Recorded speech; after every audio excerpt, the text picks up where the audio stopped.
Jadi kan mubadir itu juga saudaranya setan ya. Betul. Tetapi di sini juga dipraktekkan sama teman-teman di pos kopi. Ketika dia goreng bala-bala, aya keneh mubadir dibawa. Eta mah nu batur eta teh. Lain didinya. Assalamualaikum Ustaz. Waalaikumsalam. Dulu ya. Biar mudah-mudahan ada dalam keberkahan. Innal hamdalillah nahmaduhu wa nasta'inuhu wa nastaghfiruh wa na'udzu billahi min shururi anfusina wa min sayyiati a'malina. May yahdihillahu fala mudhillalah wa may yudhlil fala hadiyalah.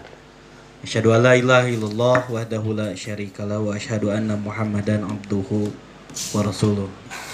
Alhamdulillah, dengan izin Allah pada kesempatan malam ini kita bisa berkumpul di Majelis Kopi Madani. Mudah-mudahan dengan berkumpulnya kita menjadikan satu ikatan ketauhidan ke depannya. Amin. Hingga kita menjadi orang-orang yang layak dan pantas untuk menjadi tamu Allah Subhanahu wa taala. Insyaallah. Ustaz, sehat Tad? Alhamdulillah. Alhamdulillah. Jam sabaraha Ustaz di ditu? Angkatna ba'da zuhur. Ba'da duhur, qobla dahar. Qobla dahar. Alhamdulillah ya Tad, hari ini kita bisa berkumpul di sini. Alhamdulillah. Dan atas ini izin Allah. atas izin Allah juga. Sebelumnya saya akan perkenalkan dulu bahwa di Pos Kopi Madani kita namanya, kenapa namanya Pos Kopi Madani? Penasaran tuh apa Ya. tuh, Ustaz? Enggak posko kamling gitu dan yang lainnya gitu kan. Pos Kopi Madani itu adalah pos komando perjuangan Islam gitu. Keren. Insya Allah kita akan belajar sedikit demi sedikit untuk memperdalam al-Islam hingga pada akhirnya kita mulai dari langkah, nafas tertuntun dengan perintah-perintah Allah di dalam Al-Quran, begitu juga dengan sunnah Rasulullah Sallallahu Alaihi Wasallam. Maka oleh sebab itu, bagaimana untuk mencapai langkah itu? Karena di sini diperlukan juga tidak bisa menggunakan ro'yu, tidak bisa menggunakan akal saja, tetapi butuh bimbingan. Lamun cek sepuh mah atah jejehan keneh Ustaz. Mudah-mudahan dengan kehadiran Ustaz pada kesempatan kali ini mampu memberikan pencerahan bagi kita semua agar kita dalam melaksanakan bab ubudiyah ataupun muamalah ada dalam ridho Allah Subhanahu wa taala. Itu Ustaz. Amin ya rabbal alamin. Perantara ya Ustaz ya, yang mencerahkan tetap Allah Subhanahu wa taala. Nah, mudah-mudahan hadirnya kita di tempat ini Allah ridho. Amin, amin. Ketika Allah ridho, maka Allah memberikan karunia-Nya kepada kita. Ilmu, pemahaman, semangat ibadah, betul-betul itu adalah pemberian Allah. Jadi bukan karena Ustadz. Tapi ada yang menarik nih Ustadz, suasana kita nih santai. Santai. Nah, kenapa nih dibuat suasana sesantai ini? Gitu. Sementara kalau kita lihat di luaran sana rata-rata mungkin umumnya kalau ngaji itu kan serius gitu ya, khusyuk. Nah di sini kan sambil ngopi, sambil ngeriung gitu. Nah ini ada sesuatu mungkin yang bisa disampaikan ke saya Ustaz. Jadi pembelajaran. Iya. Tujuannya kenapa kita mesti berkumpul? Karena saya teringat dalam sebuah keterangan bahwa barang siapa yang memanjangkan tali silaturahim, diantaranya akan diberikan rezeki yang melimpah, bimana kita bersyukur. Ya. Gitu. Kita tidak membatasi bahwa rezeki itu bukan masalah materi saja, tetapi rezeki itu adalah pemberian Allah Subhanahu wa taala yang mana mesti kita syukuri hingga akhirnya kita tidak termasuk orang-orang yang mendapatkan azab Allah. Lalu yang kedua, kenapa kita bawa santai? Karena sesungguhnya Islam itu kan pertama juga rahmatan lil alamin. Lalu Allah memberikan kemudahan juga kepada kita. Kenapa kita persulit gitu kan? Iya. Itu diantaranya. Dan yang ketiga mungkin kenapa di pinggir kita ini ada masjid? Oh, ada masjid. Ada ya? masjid Al Mujadid. Kenapa kita enggak di sana? Di sana kita ada kajiannya itu malam Senin. Lalu kenapa kalau kita sekarang ada di luaran, biar setidaknya ketika kita melihat ke atas, kita melihat keindahan langit, ada bintang, ada bulan gitu. Itu saja mungkin. Ya, ini kan perlu diberitahukan ke khalayak ramai lah, Oh, sehingga iya, nanti iya. ada saudara-saudara kita yang mau datang ke sini tanpa harus merasa terganggu, yang ngopi asik ngopi, yang ngobrol asik ngobrol gitu. Tetapi ada siraman rohani sambil kita ngobrol sambil ya semua ngobrol tapi ada nilai tambah. Nah, ini kan mungkin mudah-mudahan banyak yang tahu kehadiran pos kopi ini nanti. Artinya kita duduk tapi bukan sekedar duduk, kita ngobrol bukan sekedar ngobrol, tapi ada nilai yang bisa kita raih di sini. Ini Ustaz. Iya, itu. Terus Ustaz. Ya. Nah, Karena di pos kopi itu dari kita berangkat, ya. kita sempat berdiskusi kalau kita mau mengejar duniawi dalam konteksnya kita bisnis hanya untuk dunia saja, kayaknya salah dagang di sini. Yang Betul. kayaknya yang cocok itu di depan pasar baru. Banyak orang ya. Iya. Betul. Tetapi kenapa kita mesti di sini? Karena ada satu tujuan yang mana ada beberapa pengingat di sini. Iya, di antaranya apa ya Ustaz? Biasanya kalau di kafe ada nada deringnya Oh. lagu-lagu. Kalau di sini kan duhur, asar, Allahu Akbar, Allahu Akbar. Nah, itu luar biasa. Dan setidaknya ketika kita mendengarkan, kita berangkat ke sana, yang tadinya tidak biasa jadi biasa, yang tadinya tidak bisa menjadi bisa. Ada proses pembelajaran juga. Gitu. Betul. Insya Allah ini jadi media yang penuh Amin, berkah, amin. Ustaz. Video anak. Insya Allah amin.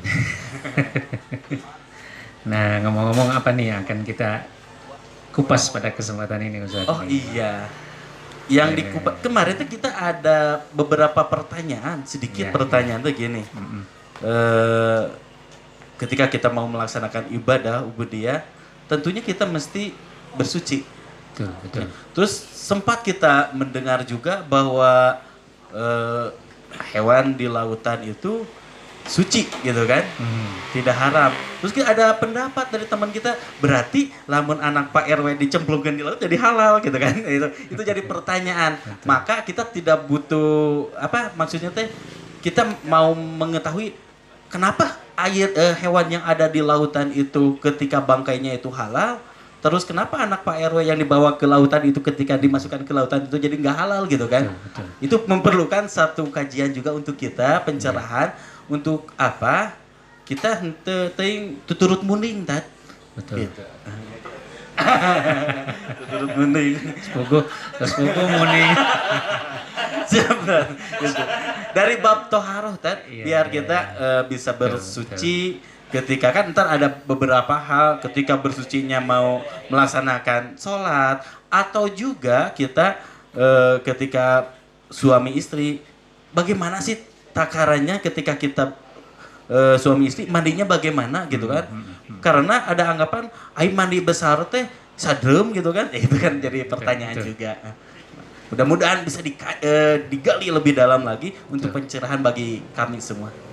Ya, insya Allah semampu yang bisa kita gali, mudah-mudahan bermanfaat ya, insya Allah untuk menyempurnakan keimanan kita dan menyempurnakan ibadah kita tentunya. Nah, berkaitan dengan susuci dalam bahasa Sunda namanya susuci. Pernah suatu hari diminta oleh teman, jadi Ustadz, tolong bahas masalah wudhu. Awalnya dari sana itu. Loh, kenapa harus bahas masalah wudhu kan gitu ya? Nah, terus dia bilang karena ternyata ini ada satu kajian saja Ustaz, ada satu kajian dan ada satu kekhawatiran. Kalau kita merujuk kepada Al-Quran surat Al-Ankabut ya, berbicara tentang sholat gitu ya, di ayat 45. Aqimis sholah inna sholata tanha anil fahsya'i wal munkar. Ini kan Allah statementnya kan gitu. Allah yang memberikan statement secara langsung bahwa sholat itu mencegah perbuatan keji dan munkar. Tapi ketika kita melihat kenyataannya di tengah masyarakat, banyak orang yang mengkritik orang yang melakukan sholat. Sehingga ada kalimat, sholat, wejeng tatangga itu akur, kalakuan anger gitu. Ini ada apa gitu. Kan tidak mungkin Quran salah.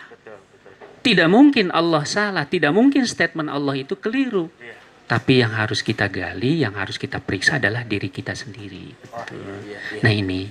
Nah maka satu di antaranya, di antara kaifiat-kaifiat sholat, mungkin kenapa tidak kita mulai flashback lagi ke belakang di antara syarat terpenuhinya syarat sholat adalah ketika toharoh ini terpenuhi. Penting sekali ya. Makanya penting sekali. Jadi bukan hanya sekedar wudhu dan membasuh anggota wudhu, mulai berkumur wajah, tangan gitu. Sampai ada yang mengatakan begini.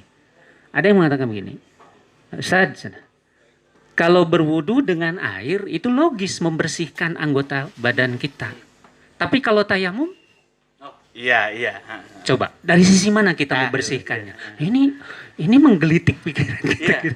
Jadi kalau tayamum, kalau dengan air jelas gitu ya, ada kotoran di tangan, lalu kita basuh tangan itu dan kotoran itu ikut bersama air. Betul. Artinya kalau kita membasuh kaki, kotoran di kaki keluar bersama air. Lalu ketika kita bertayamum dengan menggunakan debu, apa yang kita basuh sebenarnya? Nah ini jadi pemikiran untuk kita. Maka air membersihkan anggota badan yang menjadi anggota wudhu yang harus kita basuh.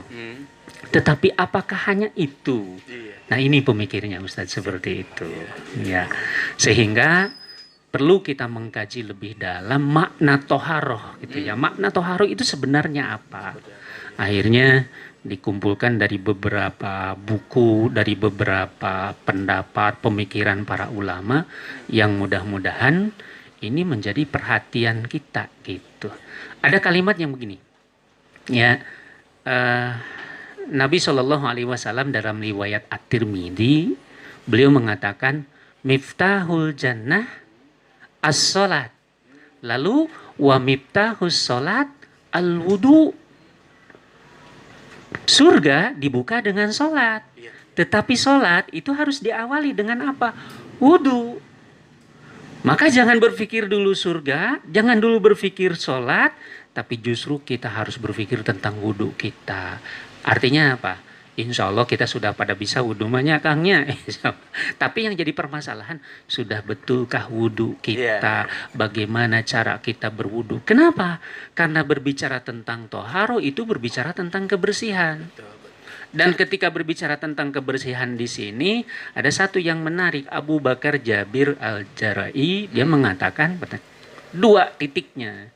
Al-Zahirah wal Batinah. Jadi bab toharoh itu tidak hanya berbicara tentang bagaimana membasuh anggota badan secara zahiriyah, tetapi yang lebih dalam lagi adalah membasuh batin kita. Nah makanya nanti berhubungan dengan tayamum itu yang dibersihkan bukan badan kita, karena tidak logis debu membersihkan tubuh kita. Jadi apa yang dibersihkan saat itu? Nah ini yang memancing pertanyaan kita. Bahkan ada yang gini Tad. Nah maneh mah wudu teh ganjang-ganjang ting di SD geus wudu wae bisa gitu kan. Itu jadi persoalan juga kan. Betul. Nah, maka dengan kaitan itu ketika berbicara tentang batiniah, ketika berbicara tentang zahiriyah, maka berbicara wudu kita berbicara tentang ketaatan. Kita berbicara tentang ketaatan secara totalitas, bukan hanya logika. Tetapi apa? Di situ ada ketaatan dan berbagai hal yang harus kita perhatikan. Nah, satu di antaranya Ustadz, ini jujur ya, ini mah lihat aja kita. Kadang-kadang kita berpikir gitu ya, apa sih yang disebut dengan makna mubazir? Ini seolah-olah keluar dari gitu ya, keluar dari konteks gitu. Tapi hubungannya sangat kuat gitu. Apa yang dimaksud dengan mubazir? Nah, kalau menurut pendapat Anas secara bahasa saja, apa yang dimaksud dengan mubazir itu tiada lain sesuatu yang tidak dimanfaatkan pada tempatnya kan gitu. Nah, gitu. Ustadz kebayang nggak? Ketika kita berwudu, terus dibuka keran, lalu kita berwudu, pertanyaannya sederhana, mana yang lebih banyak, yang dipakai wudu atau yang terbuang saat itu? Terbuang. Coba, kalau kita gaji dari sisi tauhid ya Allah, ya Rabbi, itu nggak sadar, kita nggak sadar gitu. Yang namanya mubazir pasti dosa gitu. Iya. Nah, Kan seperti itu. Banyak. Akhirnya apa? Ketika kita berwudu, ketika keikhlasannya hilang, belum tentu pahalanya dapat, tapi dosanya sudah pasti. Di Iya. situ setan menjebak kita. Nah ini salah satunya gitu. Yang akhirnya apa? Ustadz, hese atuh sudah terbiasa, apalagi di Indonesia banyak air. Bukan masalah banyak air, tapi kita ingin taat kepada Allah Subhanahu wa taala untuk tidak membuang sesuatu secara percuma. Maka ketika berbicara tentang ibadah, jangan membentur hukum-hukum dan ketentuan yang lain begitu. Iya. Nah, ini yang perlu diperhatikan. Betul. Iya. Nah gitu Ustaz. Iya. Itu sebagai Siap. sebagai pembuka Oke. pemikiran kita. Saya baru sampai ke sana dan itu tidak sadar gitu. Iya, Itu iya, tidak iya. sadar. Dan hampir kalau kita lihat di keran-keran masjid, wah, Betul. Gitu. Kemudian aya beberapa kulah ya. Jadi kan mubadir itu juga saudaranya setan ya. Betul. Tetapi di sini juga dipraktekkan sama teman-teman di pos kopi ketika dia goreng bala-bala, aya keneh mubadir dibawa. Eta mah nu batur. Lain didinya gitu kan. Ini persoalannya. Sesa gitu kan. Nah, tuh beuki nogna dibawa gitu kan. Itu. Ya, Tat. Asobah, mereka bahasanya asobah gitu kan. Banyak buat nasaki aya asobahna sapanci gitu kan. Ya betul, Tat. Memang kalau kita perhatikannya dalam melaksanakan berwudu itu mungkin kebanyakan hari ini airnya itu dibuang. Betul. Dibuang sedikit sekali yang dimanfaatkan. Terus ketika tadi bahasanya mubadir, berarti sedikit sekali yang memanfaatkan. Betul. Ibadahnya belum tentu keterima, dosana heueuh gitu kan. Belum. Itu betul. Maka sahabatku yang ada di luar sana, kalau kita mengkaji, mungkin ntar Ustadz menyampaikan juga dalilnya, kaifiatnya ketika Rasulullah saat itu berwudu hanya dengan air segayung, ayeuna nama bahasanya segayung, tapi lantis gitu kan, ente kulimis teuing gitu kan, tapi lantis gitu. Bahkan di Bulughul Maram itu dikatakan bahwa Nabi pernah berwudu dengan satu bejana, dengan satu wadah, dan wadah itu kecil. Akhirnya ketika digambarkan kalau tangan itu masuk ke wadah, lalu tangan itu dibuka, ternyata nggak bisa keluar. Artinya apa? Saking kecilnya tempat itu. Ya, ketika masuk, tapi ketika dibuka, ternyata nggak bisa keluar, si tangan malah wadahnya terangkat. Lalu ditanya, kam nafar, berapa orang pada saat itu berwudu? Di hadis itu dikatakan ternyata yang berwudu dengan air yang sedikit itu 70 orang. 70 orang, subhanallah. Nah itu Ustaz, ini jadi pemikiran sementara kita kan waduh enak, apalagi kalau misalkan di bank, di bak gitu ya, berwudu luar biasa, kejebur. Karena mungkin ya dimaklumi lah di Indonesia tidak pernah bermasalah dengan air. Betul. Mungkin Tetapi selama Tad, itu. kalau seandainya kita ada di Indonesia mah subur, China loba gitu kan. Tapi seandainya kalau Allah menghendaki itu tidak ada, seperti tahun 98 itu kan halodona panjang, hampir kekeringan, itu bahaya juga kan? Itu masalahnya. Itu masalah juga. Maka bagaimana untuk kita ada edukasinya bahwa bukan masalah banyak dan tidaknya kan, tapi masalah taat dan tidaknya. Iya. Jadi kita masalahnya tidak mengkerucut di situ sebetulnya Ustaz. Kita tidak mengkerucut di sisi tentang mubazirnya air, kita tidak membahas itu. Tapi berbicara tentang toharo adalah berbicara tentang ketaatan kita kepada Allah secara totalitas. Artinya apa? Satu hukum tidak boleh membentur hukum yang lain. Satu ketentuan tidak boleh membentur dengan ketentuan yang lain. Artinya apa? Dimulai dengan diri kita ketika kita ingin bersuci. Nah, maka dua unsur. Yang pertama, zahiriyahnya kita membasuh tangan, kaki, wajah, mengusap kepala dan lain sebagainya. Tetapi sebetulnya ada amalan batiniah yang sedang kita lakukan saat itu, di mana kita taat kepada Allah, mengikuti tuntunan Rasul. Bahkan ketika berwudu pun kan kita tidak sembarang berwudu. Secara logika gini, Ustaz misalkan, kalau misalkan membasuh tangan, kaki dan sebagainya, mending mana ngawasuh hiji-hiji panangan sampean pamueun teu atau mending ngerelep dina balong. Cek logika mah ngelalep gitu. Cek logika mah ya. Kenapa? Karena jelas semua basah gitu. Tapi ukurannya bukan basah. Ukurannya adalah taat kepada Allah Subhanahu wa taala. Maka bagaimana Rasulullah berwudu? Nah, ini yang akan kita ikuti. Jujur anak pribadi dulu belajar wudu kan enggak ujuk-ujuk ngaji. Tapi ujug-ujug nuturkeun batur kitu wudu teh nya. Ngiluan we. Tapi ternyata di dalam Al-Qur'an dikatakan wala taqfu ma laisa laka bihi ilm. Jangan melakukan sesuatu kepada ilmu. Tadi dikatakan kita rame tong tuturut muning. Kenapa? Tapi segala sesuatu dilakukan dengan ilmu. Karena ternyata ujungnya usah begini. Kalaupun kita benar, tapi tidak berilmu, ujung-ujungnya disalah. Apa masalahnya? Ketika kita tidak mengetahui, tapi kita berbuat benar karena orang yang membawa kita benar. Maka pada saat orang yang membawa kita salah, kita pun akan ikut salah. Jadi bukan karena ikut-ikutan masalah agama, masalah ibadah bukan karena ikut-ikutan. Tetapi apa? Betul-betul mengikuti tuntunan Allah, mengikuti tuntunan sunnah Rasulnya, dan itu semuanya didasarkan dan disandarkan kepada ilmu. Jadi kalau misalkan suatu hari kita mendapatkan pembimbing ngaco, ngaco mah kita tidak perlu ikut ngaco. Kenapa? Karena kita punya ilmu. Tapi kalau tidak punya ilmu, pemimpin benar ngilu benar, pemimpin salah ngilu salah. Nah ini Ustaz.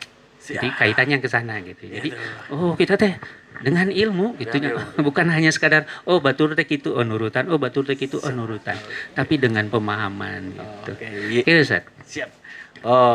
Maka sahabat yang dimuliakan oleh Allah, jadi segala sesuatu amal ibadah yang kita lakukan tidak bisa kita lakukan hanya dengan keinginan kita ataupun benar salahnya, tetapi mesti berdasarkan kepada ilmu.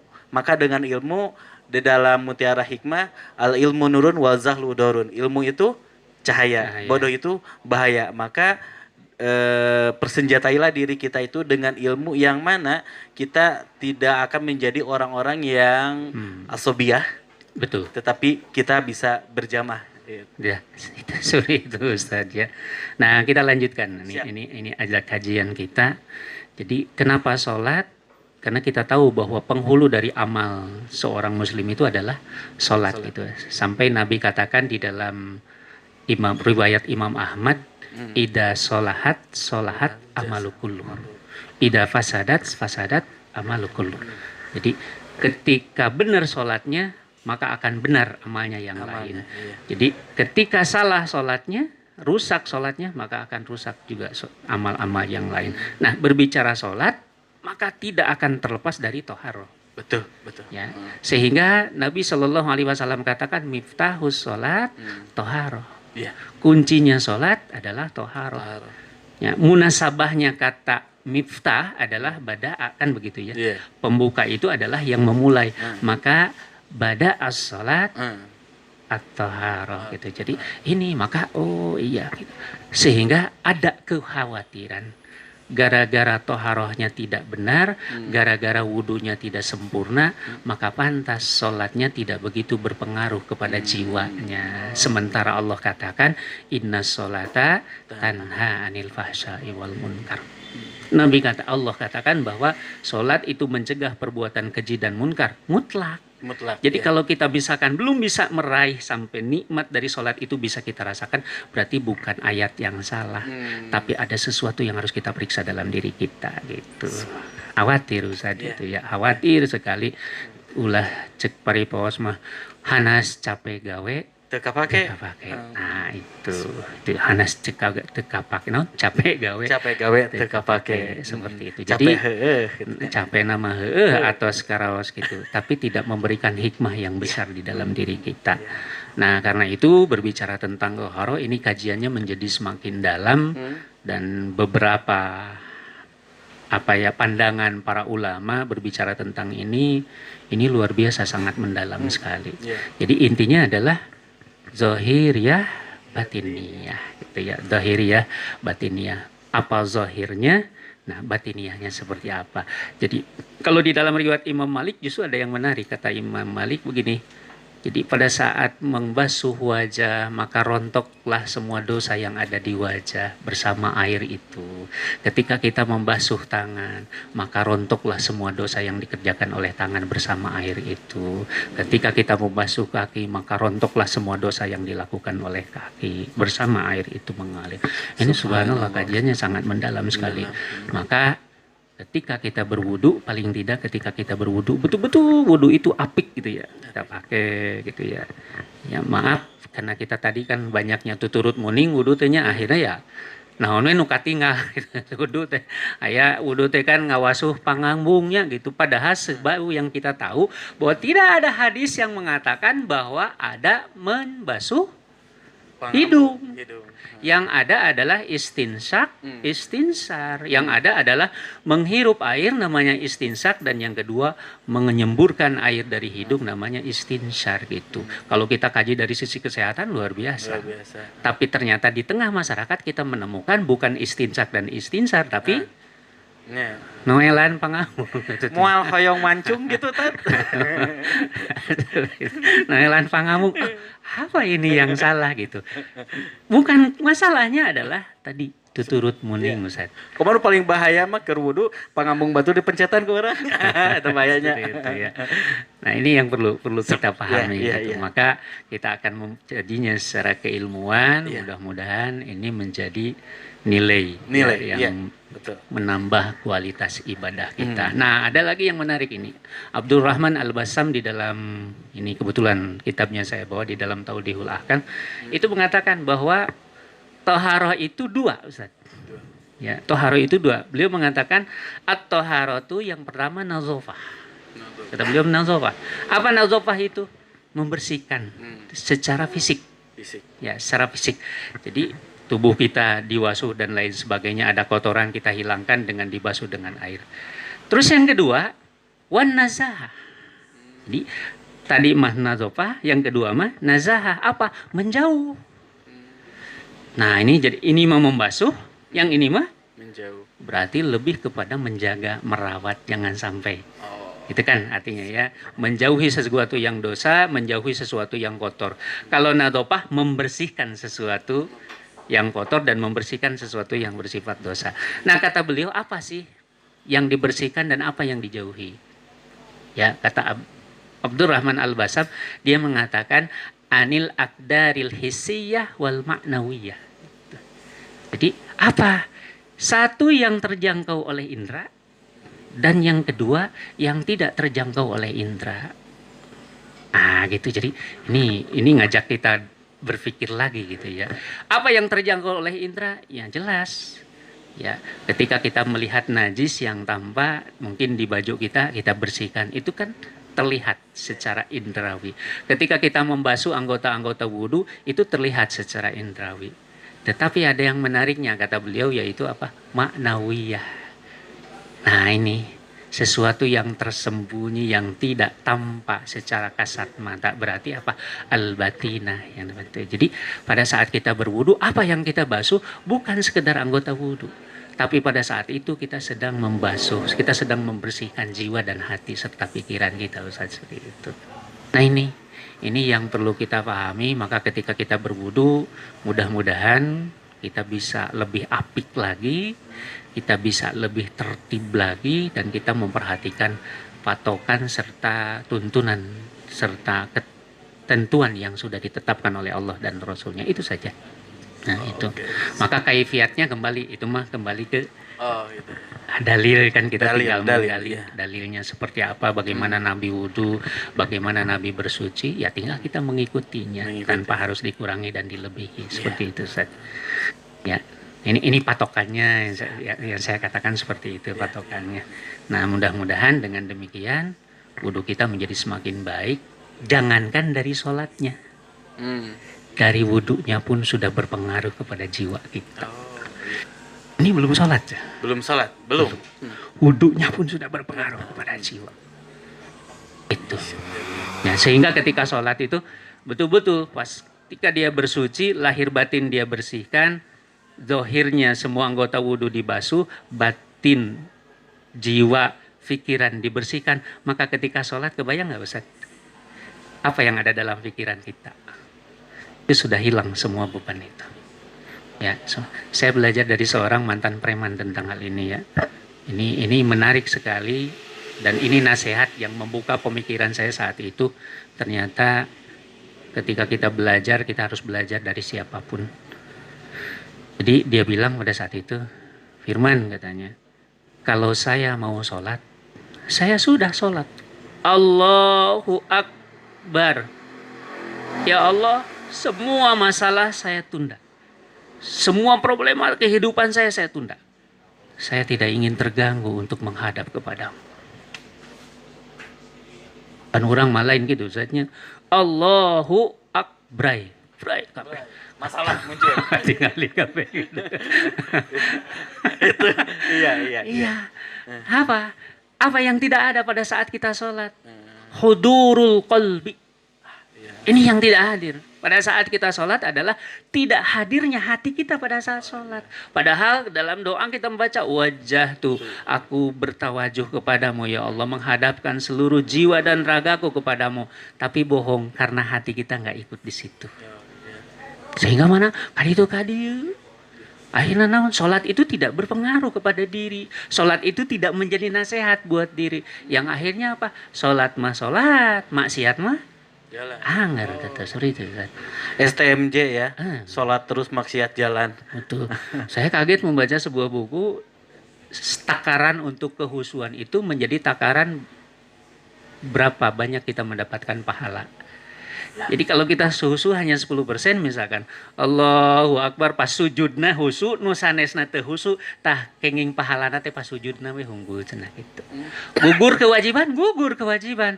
Tapi kalau kita hanya 20% husunya, maka pahala yang kita dapatkan adalah 20%. Apalagi kalau misalkan Allahu Akbar teu ingat ke Allah, dan salam teu ingat ke Allah nya atau semua kenging nanaon hanya sebagai Cuci wajah, menjaga dari keangkuhan wajah. Bahkan wajah buruk Bilal tidak disampaikan. Kan ada orang yang teteh wajah buruk teteh. Arian teh pan geus diorok itu. Ini wajah buruk. Nah, jadi wajah buruk